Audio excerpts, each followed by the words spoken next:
Hello and welcome back to my channel. Just wanted to throw up. Well, not throw up.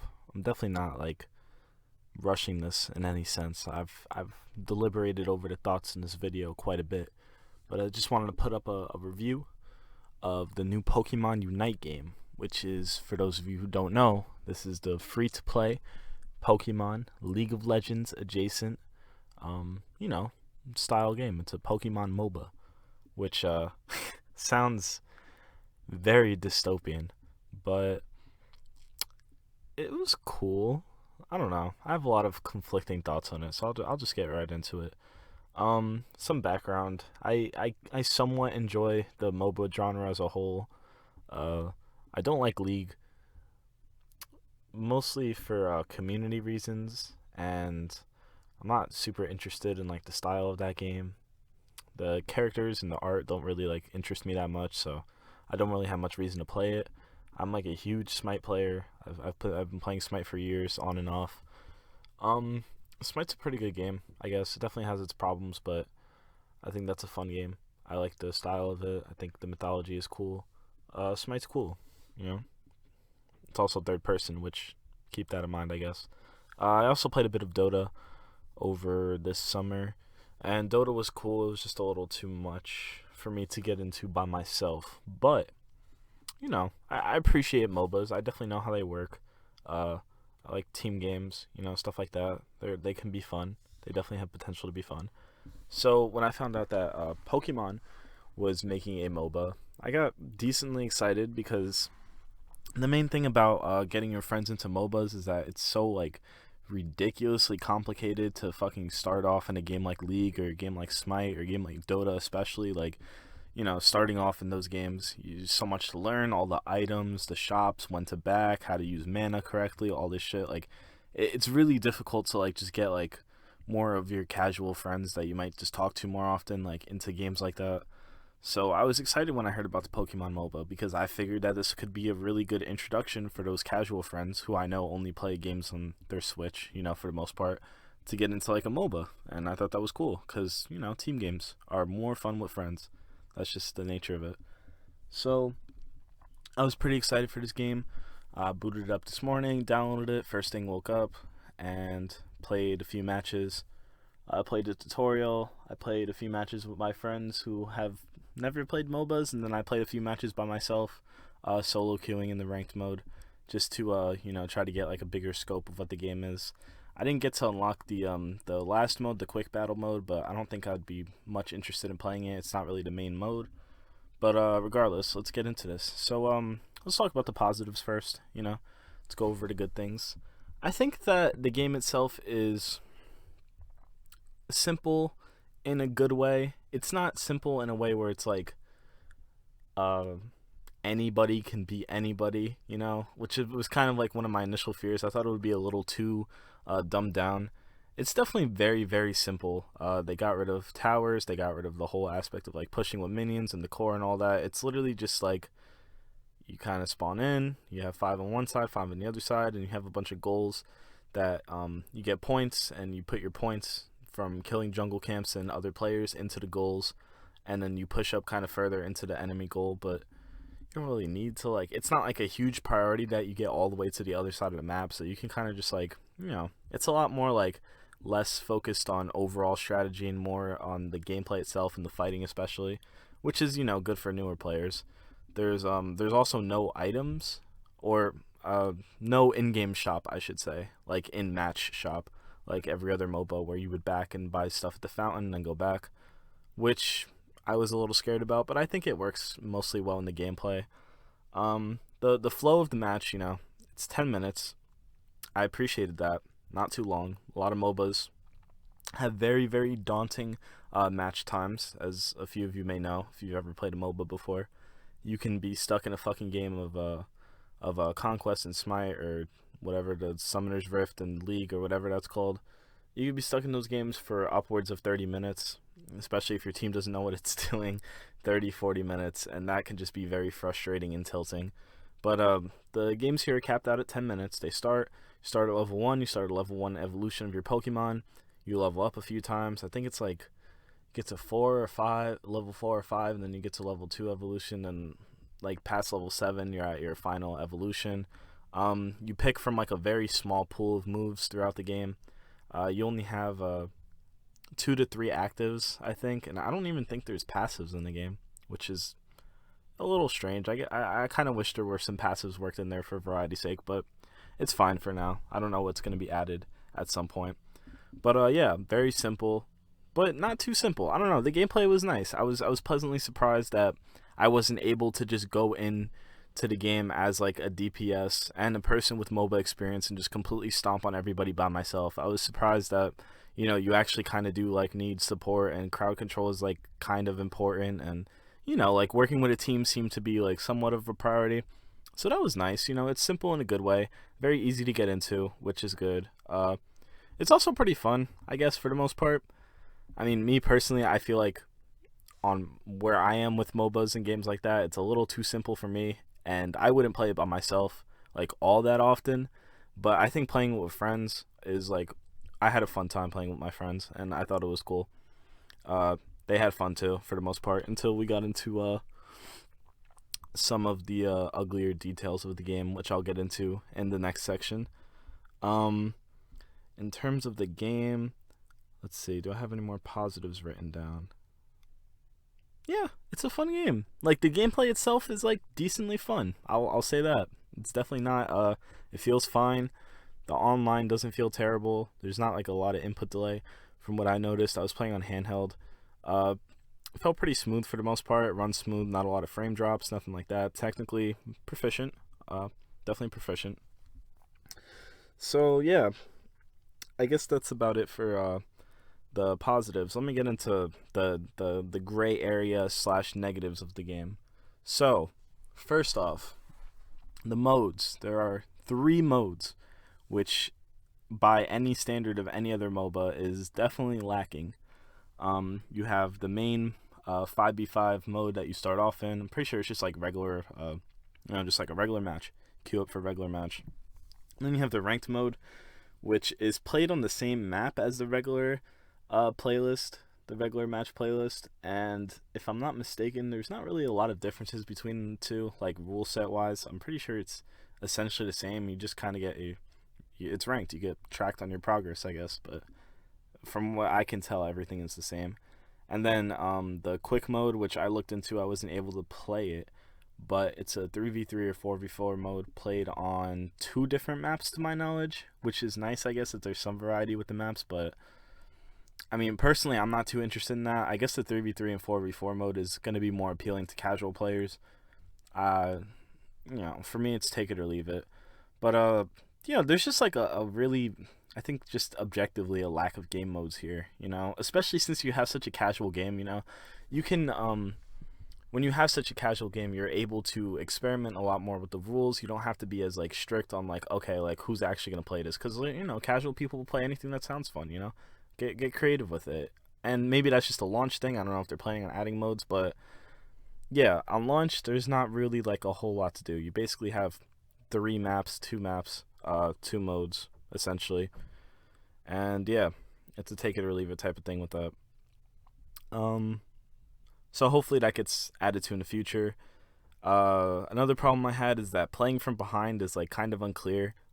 Personally, I wasn't really sure what to do if the team I was facing got like the first, especially in my lane. If I was in my lane and for example, me and my friend got beat out in the first interaction, it seemed like after that it just turned into like a huge fucking snowball where you're just constantly just getting chased around and out DPS'd extremely hard, and like borderline just like farmed immediately. I don't know if that's just everybody being kind of bad right now and people not knowing like team tactics and all that, but I just equated it to the lack of like safety in the towers.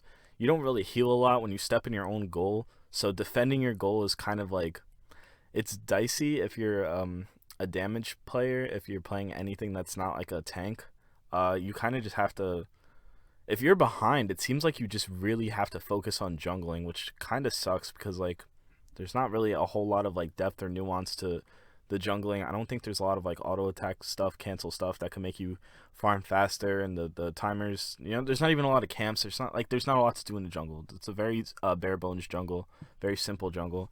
So falling behind just seems like a crapshoot. I don't know. I'm not really sure what the comeback mechanics are. I noticed that Zapdos definitely helps, but he's very difficult to kill, and he doesn't spawn right away. So early game, if you start losing, it kind of sucks for a little bit. Out of the 10 minutes, I'm going to say like 3 to 4 of those minutes, you're kind of going to need to play on like a pretty big back foot until you can try to like catch up in some way, maybe like get a lucky kill, get a lucky gank, something like that, try to like somehow recuperate. But in terms of like strict laning, comeback mechanics in your strict lane, it doesn't seem like there's a lot available to you defensively, which I don't know if that's necessarily a bad thing. It's more of an adjustment thing. It kind of seems like a bad thing for me right now because it just limits your gameplay and how much fun you could have in a match, especially when the matches go by so quick. If you lose the first interaction and you have to play in your back foot for like 3 to 4 minutes, that's like almost half the match you're playing very defensively and scared of the enemy ADC and or support and or that combination. So yeah, I wasn't really too sure about that. I also noticed, I guess my supporting evidence for that is that my first like 5 or 6 matches were complete blowouts on either side. It was either my team completely blowing out the enemy team or vice versa. There wasn't a lot of close matches. So I feel like overall that tells me that it's pretty easy to snowball, at least as of right now. I had some I don't want to get too deep into the balancing issues I had, because I do want to actually talk about like a tier list I made. Totally accurate, 100% scientifically researched tier list I'm going to have towards the end of this video. But the balancing is definitely a little weird. I'll leave it at that for now. The balancing is a little weird with some of the characters and some of the abilities. Let's see what else we got. I think the controls are a little strange, which, I mean, par for the course. You're playing an isometric MOBA on the Nintendo Switch. You're not going to have like the smoothest control experience, which is fine. I just think like the camera's a little weird. Movement's a little strange. The fact that the moves are mapped to the shoulder buttons is cool.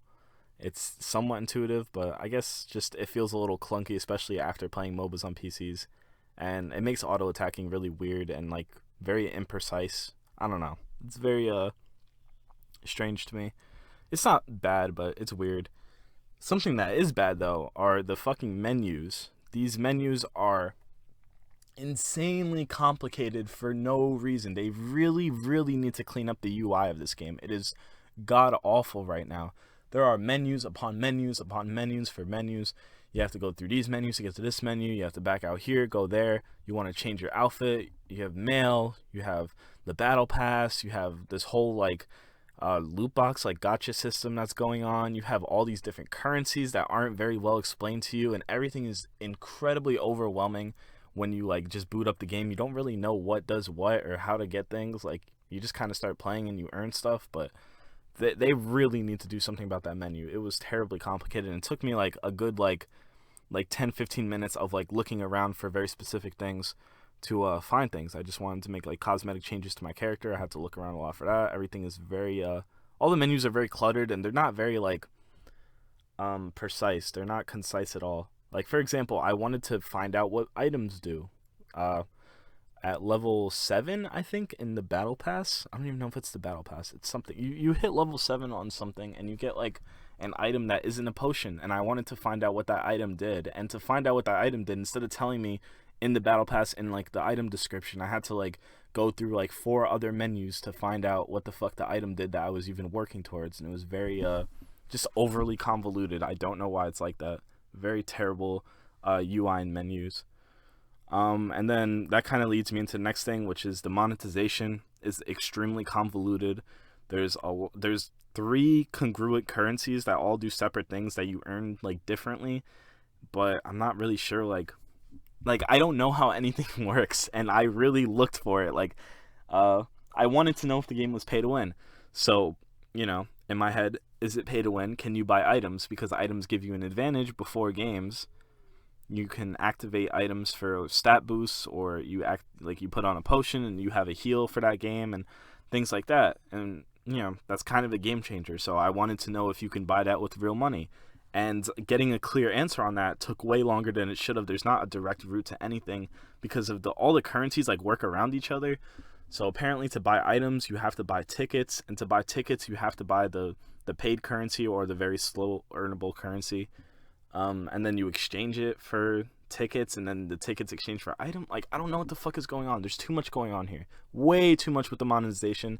And the game is also over monetized. Monetized? Yeah, sure.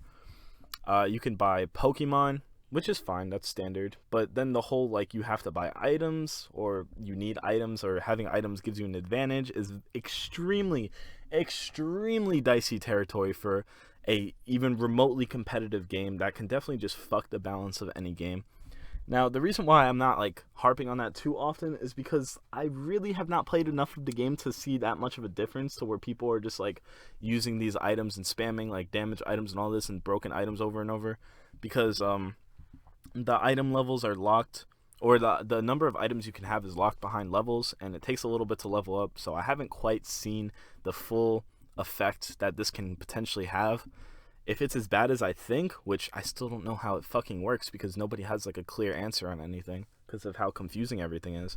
But if it works how I think, it could definitely potentially ruin the game in a lot of ways, just having these items, or at least shoot the competitive nature of the game in the foot completely, turn it into a strictly casual game, which having a strictly casual MOBA isn't inherently a bad thing, but it's just going to be frustrating because of the nature of MOBAs, and they're kind of meant to be played like a certain way with team based and all that. Like, I don't know. If it's really pay to win, like how it's been theorized to be, then this is basically it for this game. I don't think the game is going to last very long at all. The monetization is also weird because this game is definitely aimed at kids, and it asks you to spend money in a lot of different places for a lot of different things. Battle Pass, I don't know. I think you can buy Battle Pass levels. I'm not sure. Definitely have to buy Pokemon. Definitely encourage you to spend money on items because items give you an advantage, and of course people would want the advantage, especially little kids.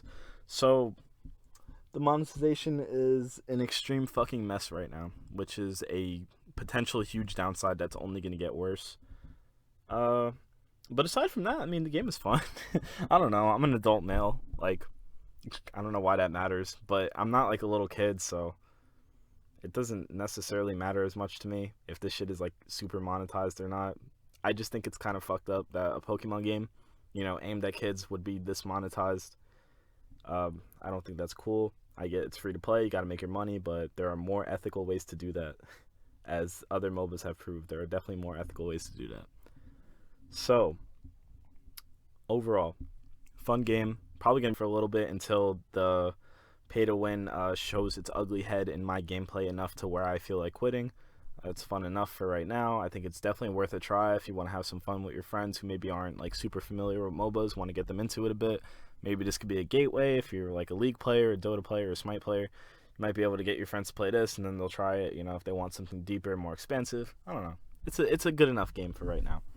So, this leads me to the second part of the video, which is the super highly researched, scientifically tested and proven day one